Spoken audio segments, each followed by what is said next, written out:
What's up, I'm B and welcome to my channel. Thank you for joining me for another weekly decompression session. I hope you're having a good week so far. Before we get into today's topics, I need to tell you about what just happened to me at the gas station. So a little bit of backstory, I've spoken about this before. I usually film the weekly decompression sessions on Thursday morning, edit it a little bit before work, some at lunch, and then post it that same day. However, today I did not wake up early enough to do that. Just wasn't in the cards, so I'm filming at night. So I thought, well, it's after work, it's the evening, maybe it would be nice to have a little hard seltzer or something while I'm filming this. Sounds like a great idea. But we didn't have anything alcoholic in the house, so I was like, okay, gonna go to the gas station, grab a little something, easy peasy. As I'm checking out, the cashier asks for my ID, so I give it to him, and then the lady that he was talking to, who's standing next to me, is like, really, you're gonna ask her for ID? You never ask me for my ID when I buy alcohol. And he goes, that's because you never buy alcohol. And she was like, don't let him fool you. I buy alcohol all the time, and he never IDs me. So I'm like, don't play along. Oh, I won't let him fool me. I believe you. I believe he never IDs you, and it's a shame.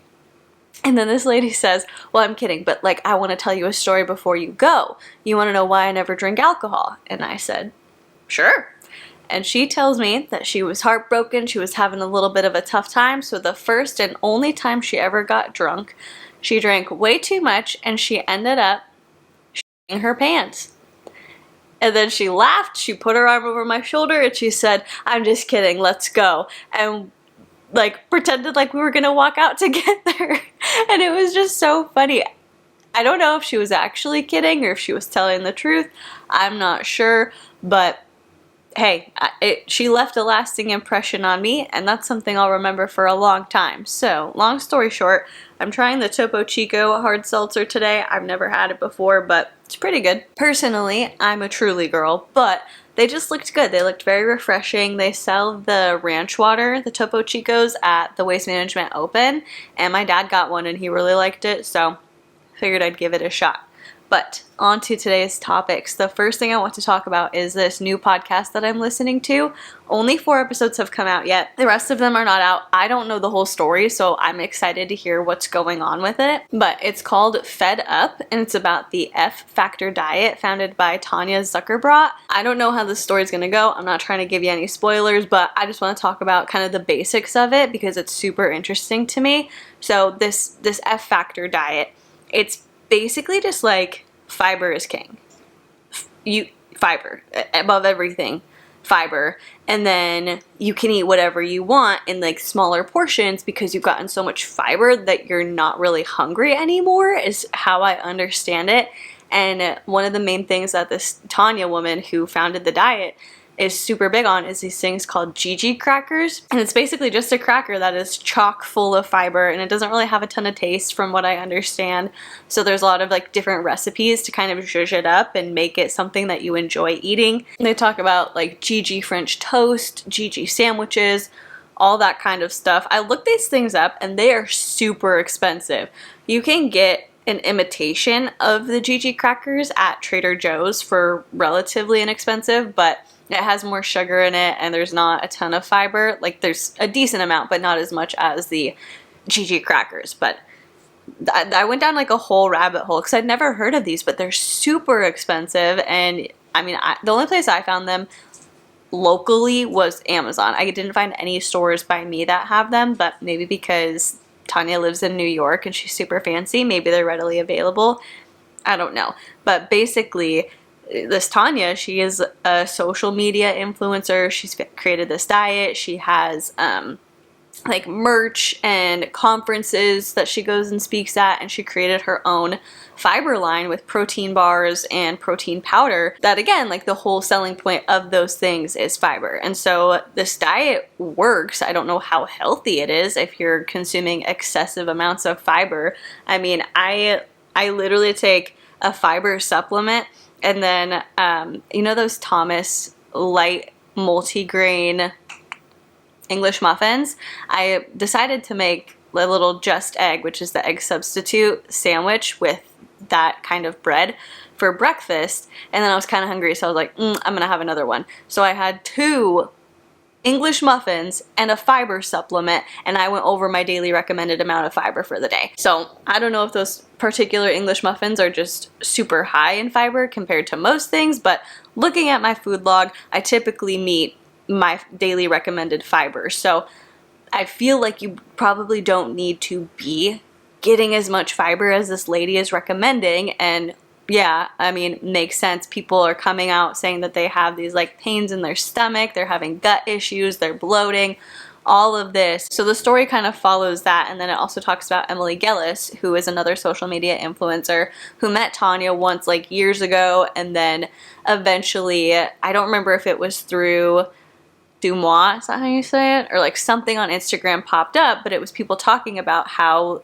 you know, they were having these negative side effects from the F Factor diet, and Emily was like, oh my gosh, I know that girl. She made me take a video with her when we were out at a restaurant because we were both social media influencers and she wanted to prove that she was eating pasta. So, oh, Rick's here. They can't hear a wave. Sorry. Yeah, I said they can't hear a wave. Oh. Hello.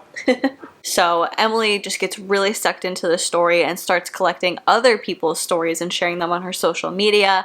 Eventually, they catch the attention of mainstream news, and Emily does a piece with Good Morning America, but then they also bring Tanya on because one of the main issues is that people were saying they think that some of their medical issues are because of Tanya's protein powders and protein bars, and Tanya wasn't being super transparent with the ingredients and everything that went into it because she's like, well, it's proprietary, I don't want to share it. And she eventually ends up sharing it. Things seem to be okay, things seem to be at a safe level, but who knows? And that's kind of where the episodes leave off. So I will be very interested to see how this ends up playing out. I don't know how many episodes are going to be on the podcast, but that's what I'm listening to. So if you want to listen to it with me, feel free to catch up. They're really short episodes, like 35, 40-ish minutes, so they go by pretty quickly. The second thing I want to talk about is something a little bit positive, although I am biased, but I wanted to talk about it just a little bit. I know on this channel we talk about religion and modern day churches, and when we talk about those topics, they're not always in the most positive light. You know, far more often than we care to admit, people within churches are doing bad things, or churches are being run in a way that's unethical, and people are profiting off of things that they shouldn't profit off of, or taking advantage of power. And those are really, really important topics to talk about. But I heard something on Sunday when I was at church, and I was like, oh, that's a good thing, you know? So I was like, we'll bring a little bit of positivity into the mix of these topics. The church that I go to, obviously they have a worship team, and the worship team happens to put out music on Spotify. Like, they write their own songs and create original pieces. And they just released a new album, and our senior pastor was talking about it, how it's available on Spotify. And kind of some backstory is a lot of churches use music from other people, like from other bands or from other churches, for their, you know, Saturday or Sunday worship. And when they do that, they have to pay royalties to those artists. So every time you sing a song from like Hillsong, that church has to pay Hillsong to use the music. However, our senior pastor was talking about how with the album that our team put out, they make no profit from it. They're not charging for it. They want it to be freely available to anyone who might want to use it. And I just thought that that was really cool. I understand that the church I go to is really big, and they have some very wealthy members who are very generous. And so they have the ability to do that. They have the ability to put all this time and money and effort into creating this project and letting people use it without making a profit. So I just thought that that was really cool, because they could go out there and they could say, well, it doesn't matter if we get a lot of donations. It doesn't matter if we don't need to make a profit on this. We still want to. And they're choosing not to do that. And I just thought that that was a really cool thing to do. And I'm like, let's bring some positive news about a church. Maybe that isn't the most exciting piece of information you've ever heard, but I still thought it was cool. So I just wanted to share it with you. And finally, we're going to talk about Cece Suarez and Katie Joy, because oh my gosh. If you've been with me for a while, you know that about 2 years ago, it was, wow, I put out a 2-part series on Katie Joy, and that series did really, really well, or those 2 videos did really well. They got a lot of views, a lot of comments, resulted in me getting a lot of DMs, and like my first kind of back and forth that I've ever had to have with somebody about a source because they were anti-KJ and they were upset that I linked her channel as a source in my video description, but that's beside the point. Those are really big videos, and I actually, funny enough, that one of the videos was clipped in an Angelica Oles video, and then Creepshow Art used a clip from that video in one of hers. And the reason I think it's funny is because later I did end up doing several videos criticizing Angelica Oles and the way that she behaved and some of the things that she said. And then obviously with Creepshow Art, at the time I was like, wow, that's so cool. I can't believe she would put me in a video. Like, what a compliment, what an honor. And we all know how her story turned out. So not super exciting anymore. But anyway, that video, or those 2 videos that I put out 2 years ago, are the videos that still get the most attention to this day. Like, of videos that I've done in the past, those are the 2 that people are continuing to watch and comment on. It's very interesting to hear people say, like, you were spot on, she's still doing this. So anyway, I made those 2 videos. I did a few follow-ups, especially when there was that lawsuit between Katie Joy and Tati. But over time, with the way my content kind of shifted towards religion, spirituality, scams, personal development, like that kind of world, talking about her didn't really fit into it. And for me, if I don't enjoy somebody and I'm not making a video about them, I'm not going to spend a particularly large amount of time keeping up with them. So I've heard a few things about KJ here and there. Obviously, I know that she's gotten into a lot of drama regarding Dre and Vaughn McCrae. That situation is so sad, just all around. But I heard that Cece Suarez reached out to Katie Joy to say, hey, I'm gonna be, making a video about you, and these are some of the claims that I'm going to explore and potentially go over in my video. Would you like to provide a statement? And KJ did what KJ does, which was just go off and not have a reasonable, rational conversation. She just assumed that Cece was gonna tear her to shreds and went on the defense, as opposed to sitting back and being like, Cece has quite a few subscribers. She has over 70,000 subscribers. People tend to listen to her. People seem genuinely interested in what she has to say.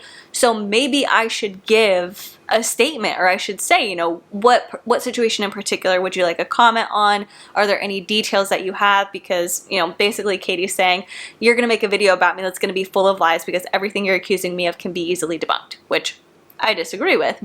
Like, Katie's done a lot of things, in my opinion, that are bad. So to say that those things can be easily debunked when she's still doing those things doesn't make sense to me. But, if I were somebody who was being accused of something I didn't do, I would say, like, what situations in particular are you talking about? Or what, piece of evidence or piece of information do you have? Because hopefully I can shed some light on it and either explain why I didn't do that, or give some information and backstory as to why I did, and maybe you'll understand, She didn't engage in any sort of productive conversation. She just went on the defense and posted to her Facebook group and was not happy about it. So that's something that I will watch.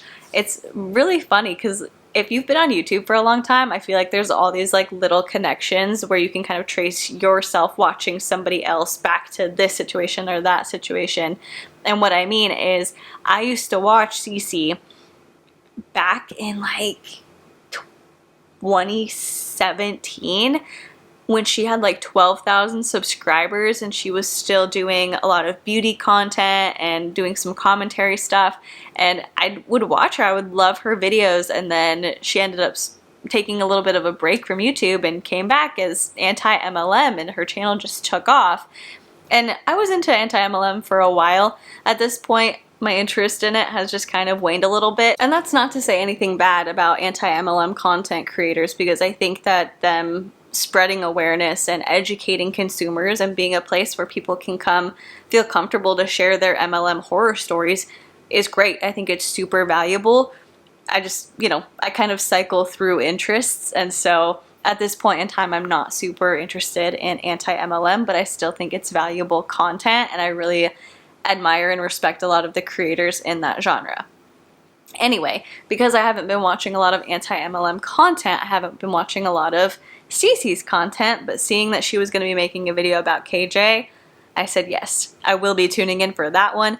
I will be watching, and it will be very interesting to see what happens. But that's all I've got for this week. Let me know what you think about the topics that we discussed in the comment section down below. And while you were doing that, if you'd consider liking this video or subscribing to my channel, that would be incredible. And if you're subscribed already, thank you so much. I am so appreciative of you, and I love being able to just sit here, hang out, and talk about whatever. Thank you so much for watching. Please be kind to people, and I will see you in the next one. Bye.